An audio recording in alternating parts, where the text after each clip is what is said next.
Hello good morning students. देखिए, पिछले lecture में हम लोगों ने क्रिस्टल फील्ड थ्योरी से इलेक्ट्रॉनिक कॉन्फ़िगरेशन करना सीखा था और आपको बताया था किस तरह से ऑक्टाहेड्रल एनवायरनमेंट में और टेट्राहेड्रल एनवायरनमेंट में ये डी ऑर्बिटल्स की स्प्लिटिंग होती है और फिर उसमें उस स्प्लिटिंग एनर्जी के डिफरेंस के बेस पर इलेक्ट्रॉन किस तरह से T2G और EG ऑर्बिटल्स में एंटर करते हैं।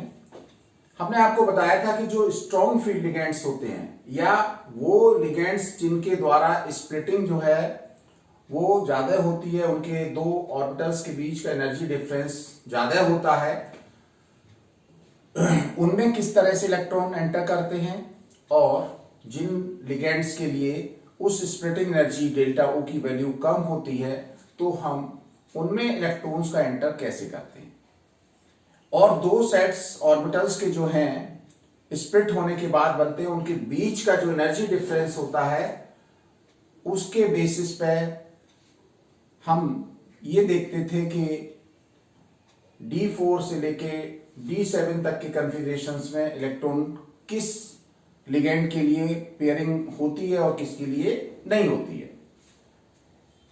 अब हम उस डेल्टा O की मतलब किसी भी लिगेंड के लिए पर इलेक्ट्रॉन डेल्टा O की वैल्यू कितनी लोअर होती है ये भी बताया था कि जो लोअरिंग आती है वो 2/5 - 2/5 डेल्टा O, और जो एनर्जी में हाइक करते हैं वो कितना करते हैं, वो करते हैं आपका 3/5 डेल्टा O। तो अब हम इसी बेस पे पर इलेक्ट्रॉन के हिसाब से CFSE की वैल्यू की कैलकुलेशन करना सीखेंगे। इसमें थोड़ा सा टॉपिक और रह गया है, उसको आज हम एक्सप्लेन किए दे रहे हैं। तो सबसे पहले हम फिर से एक बार उन डी ऑर्बिटल्स का स्प्लिटिंग, डी जनरेट ऑर्बिटल्स का स्प्लिटिंग देखेंगे। ये आपके 5 डी ऑर्बिटल्स हैं, these are 5 degenerate d orbitals।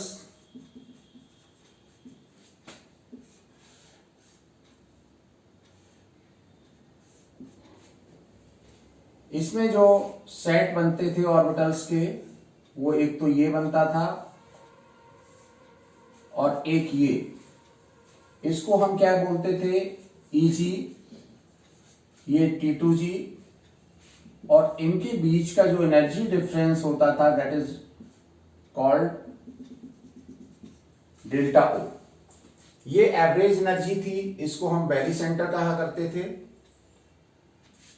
ये आपका स्ट्रॉन्ग फील्ड लिगेंड्स की प्रेजेंस में होता था और स्ट्रॉन्ग फील्ड लिगेंड्स के बीच में की प्रेजेंस में जो कॉम्प्लेक्सेस आपको मिलते थे वो लो स्पिन कॉम्प्लेक्स बोले जाते थे क्योंकि उनमें अनपेयर्ड इलेक्ट्रॉन्स कम होते थे। तो ये आपके जो बनेंगे they are low spin complex. ये किसमें बनेंगे, स्ट्रॉन्ग फील्ड में। और यही जब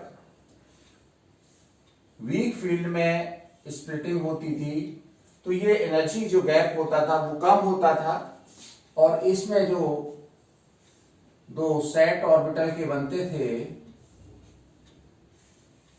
उनका एनर्जी गैप जो है वो डेल्टा O कम होता था।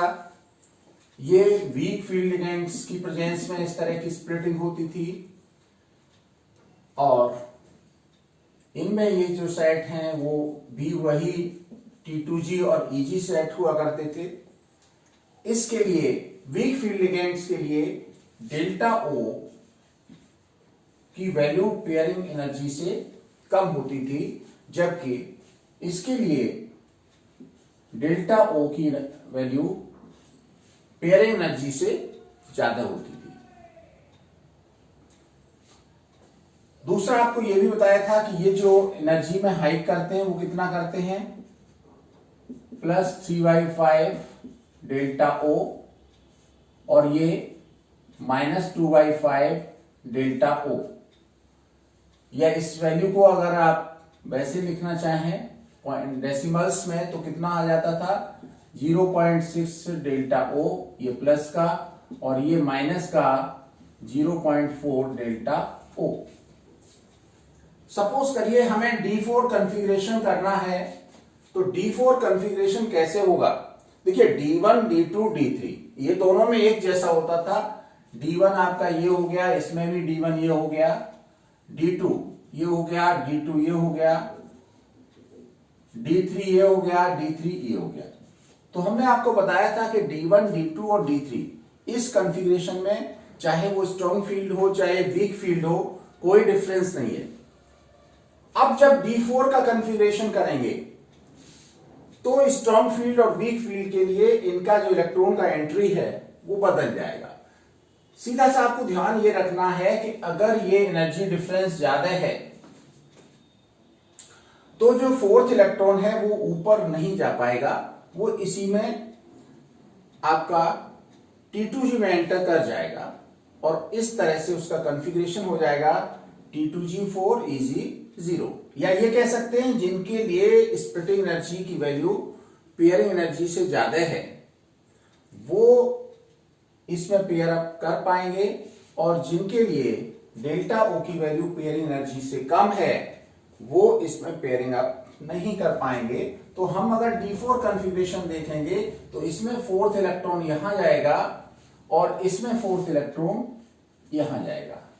तो इसके लिए D4 का कॉन्फ़िगरेशन जो लिखेंगे वो क्या लिखेंगे? T2G4 Eg0, और इसका जो कॉन्फ़िगरेशन लिखेंगे वो क्या लिखेंगे? D4 का T2G3 Eg1। ये दोनों के कॉन्फ़िगरेशन में डिफरेंस है। D4, D5, D6, D7 इनका कॉन्फ़िगरेशन इसी तरह से जाएगा कि इसमें D5, फिर ये D6, D7, D8, इसमें D5, D4, D5, D6, D7, D8। तो यही कॉन्फ़िगरेशन दोनों में डिफर करते हैं, और उसके बाद D9, D10, D8, D9 और D10 दोनों में ही कॉन्फ़िगरेशन एक जैसे हो जाते हैं। अब हम इसी बेस पे कैलकुलेशन करना चाहते हैं। ये जो वैल्यू है 3/5 डेल्टा ओ, ये पर इलेक्ट्रॉन कैलकुलेट होती है। तो उस अगर इलेक्ट्रॉन 4 हैं, 5 हैं, 6 हैं, तो ये कैसे हम कैलकुलेट करेंगे CFSE की वैल्यू? तो कैलकुलेशन ऑफ CFSE, तो CFSE वैल्यू जो होती है इक्वल कैसे निकालते हैं? -0.4x plus 0.6y। ये x क्या है, y क्या है, इसको भी समझ लीजिए। x है number of electrons occupying in T2G orbitals. x क्या है? Where x number of electrons occupying in T2G orbitals, and y is number of electrons occupying in EG orbitals। तो इस तरह से हम डिफरेंट कॉन्फ़िगरेशंस के लिए ये आपकी क्रिस्टल फील्ड स्प्लिटिंग एनर्जी या CFSE की वैल्यू कैलकुलेट कर सकते हैं। अब देखिए कुछ कॉन्फ़िगरेशन के लिए हम देखते हैं क्या वैल्यू होगी। मेटल आयन कॉन्फ़िगरेशन,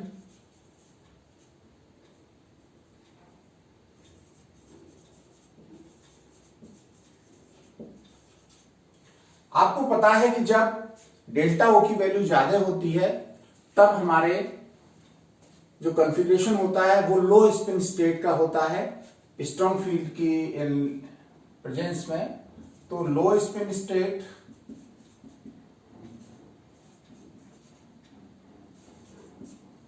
ये आपका किसके प्रेजेंस में? Strong field ligand.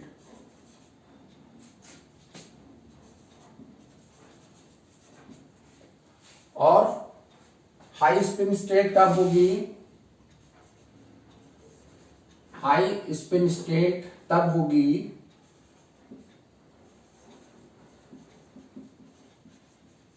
जब आपका वीक फील्ड लिगेंड,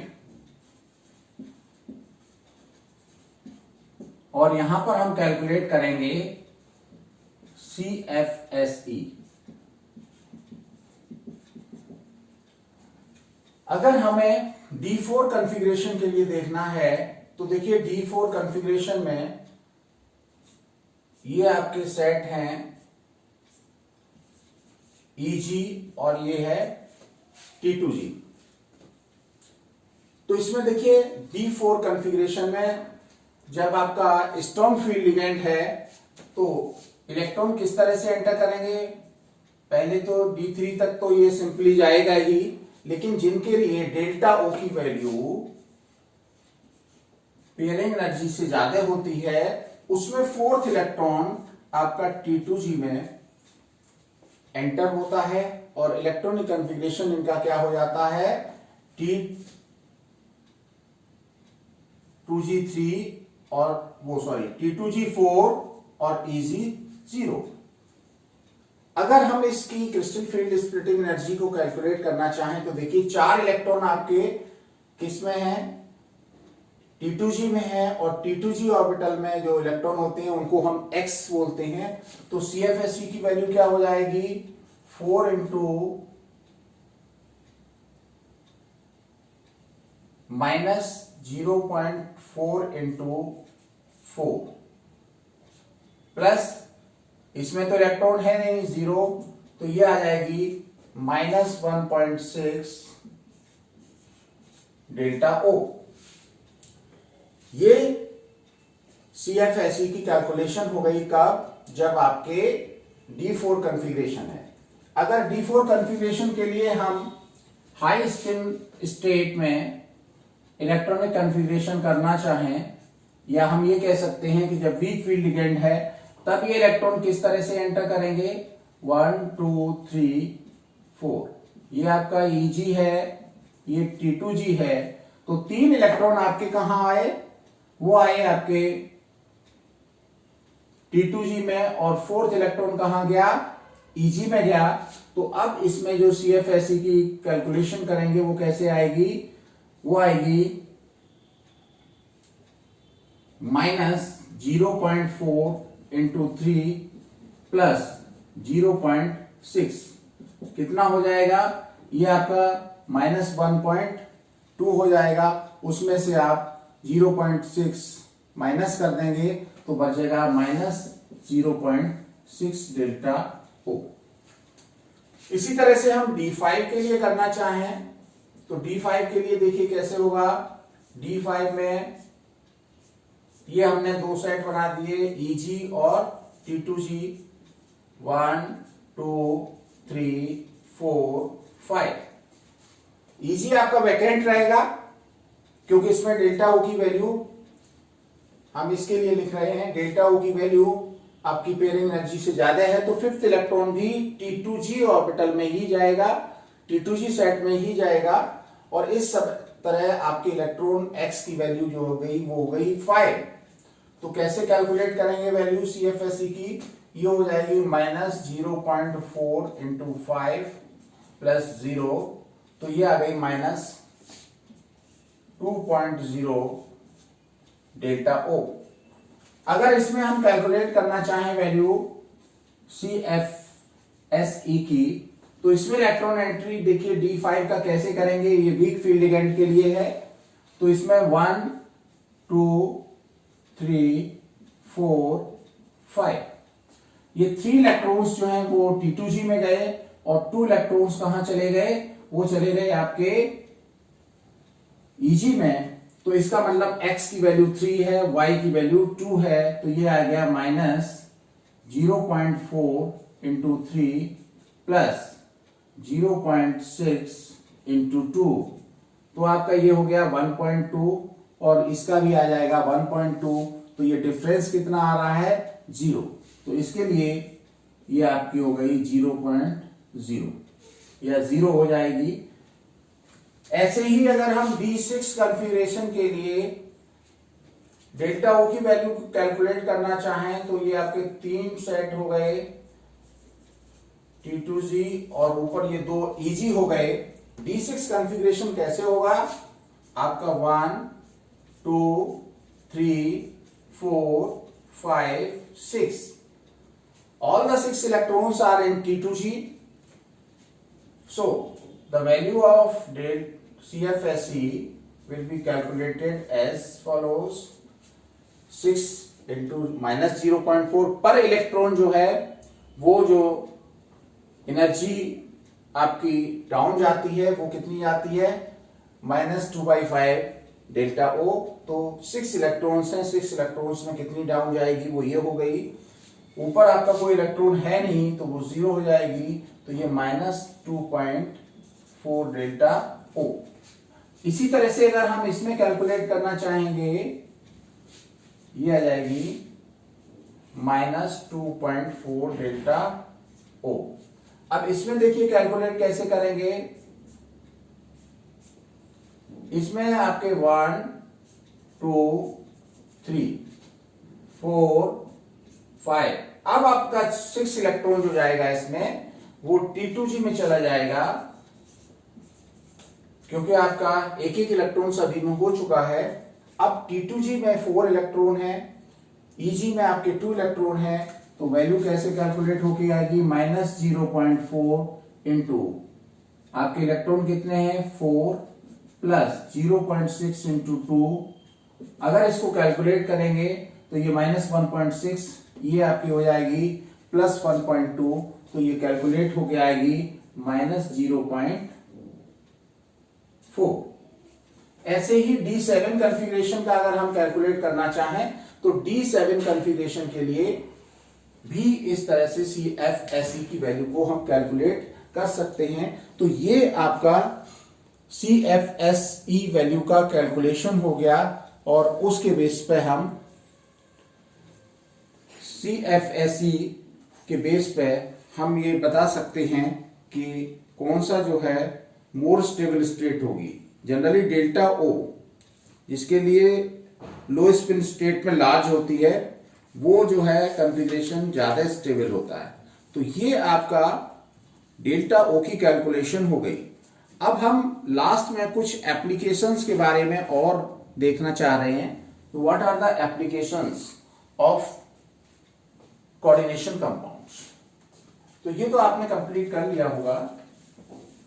आगे हम देखते हैं, ये आपको फिगर जरूर याद रखना है। इस फिगर के बेस पर ही हम कॉन्फ़िगरेशन लिख देते हैं स्ट्रॉन्ग फील्ड लिगेंड के लिए और वीक फील्ड लिगेंड के लिए। ये कॉन्फ़िगरेशन डेफिनेटली आपका एग्जाम में पूछा ही जाता है, तो ये बहुत अच्छी तरह से आप रिवाइज करते रहिए।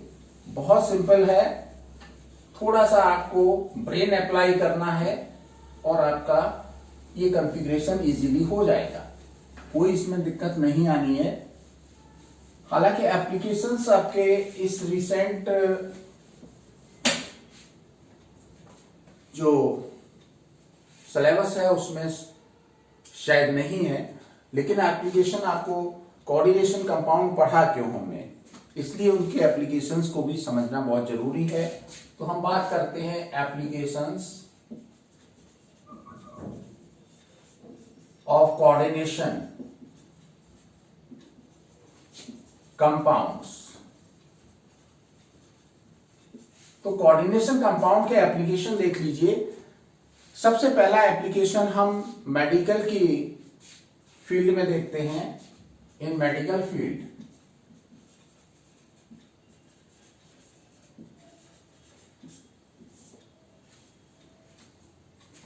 देखिए, कॉम्प्लेक्स EDTA का कैल्शियम कॉम्प्लेक्स वो यूज हमारा किया जाता है किसमें? लेड पॉइजनिंग में।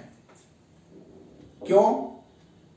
कि इसका जो कैल्शियम कॉम्प्लेक्स है, अगर आप किसी व्यक्ति को लेड पॉइजनिंग हो जाती है और इसका कैल्शियम कॉम्प्लेक्स इंजेक्ट कर दिया जाए, तो ये कैल्शियम जो है वो उतना स्टेबल कॉम्प्लेक्स नहीं है, लेड के साथ स्टेबल कॉम्प्लेक्स बनता है। तो लेड जो है वो कैल्शियम को डिस्प्लेस कर देता है और लेड का कॉम्प्लेक्स आपको मिल जाता है, जिससे लेड की जो पॉइजनिंग नेचर है वो खत्म हो गई, कैल्शियम रिलीज हो जाता है।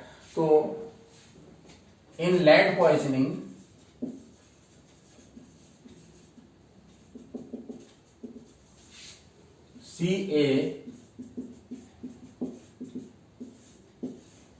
CaEDTA कॉम्प्लेक्स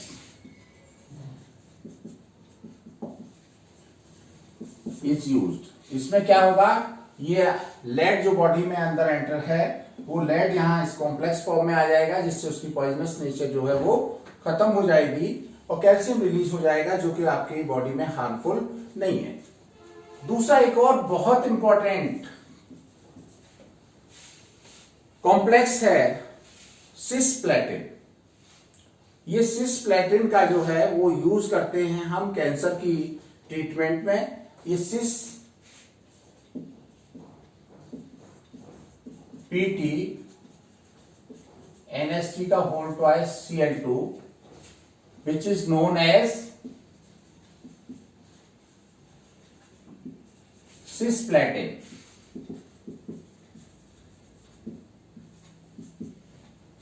सिस आइसोमर है। अगर हम इसका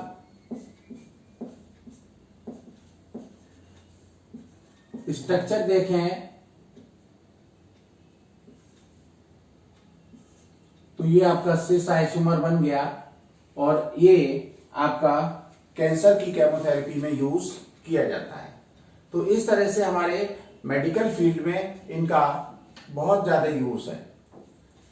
देखिए, इसके बाद एक आपका NI का कॉम्प्लेक्स है DMG के साथ, ठीक है ना। वो रेड प्रेसिपिटेट बनाता है अमोनिकल मीडियम में। तो Na+2 आयंस की टेस्टिंग के लिए भी हम इस रिएक्शन का यूज करते हैं, इन कॉम्प्लेक्सेस का यूज करते हैं। तो in testing Na+2 ion with DMG it gives red precipitate in ammonical solution. So this solution is also used for the quantitative estimation of nickel. तो दूसरा क्या हो गया, इन क्वांटिटेटिव एस्टिमेशन ऑफ निकेल। क्या होता है, Na+2 आयन ये dimethyl ग्लाइऑक्साइन के साथ रेड प्रेसिपिटेट देता है।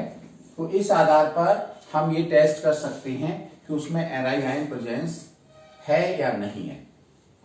इसी तरह से वाटर की हार्डनेस को एस्टिमेट करने के लिए हम इसका टाइट्रेशन EDTA के साथ करते हैं। तो तीसरा पॉइंट आप लिख सकते हैं, इन estimation of hardness of water. Hardness किसके कारण होती है, Ca आयन और मैग्नीशियम आयनों की वजह से होती है। तो इस हार्डनेस का ट्रीटमेंट, इस हार्डनेस का एस्टिमेशन करने के लिए टाइट्रेशन किसके साथ करते हैं, EDTA के साथ, बाय टाइट्रेशन विथ EDTA। ये बहुत इंपॉर्टेंट आपका हेक्साडेंटेट लिगेंड है। इसका स्ट्रक्चर आपको पता होना चाहिए। हेक्सा एथिलीन डाइअमीन टेट्रा एसीटेटो, ये है आपका EDTA, ठीक है ना। तो इस तरह से हम इसका यूज जो है एस्टिमेशन, वाटर के हार्डनेस के एस्टिमेशन में करते हैं। एक बहुत इंपॉर्टेंट एप्लीकेशन इसका ये भी है कि कुछ मेटल्स का प्योरिफिकेशन करने के लिए हम उनका कार्बोनिल के साथ कॉम्प्लेक्स बनाते हैं, जैसे निकेल का। तो वो निकेल जो है वो उसमें जो इम्प्योरिटी है वो इसके साथ कॉम्प्लेक्स कार्बोनिल के साथ नहीं बनाती है, निकेल कार्बोनिल के साथ कॉम्प्लेक्स बना लेती है और इस कॉम्प्लेक्स को अलग करके स्ट्रांगली हीट किया जाता है तो निकेल जो है वो प्योरीफाई हो जाती है। तो in purification of some metals, in purification of some metals by forming complex with CO.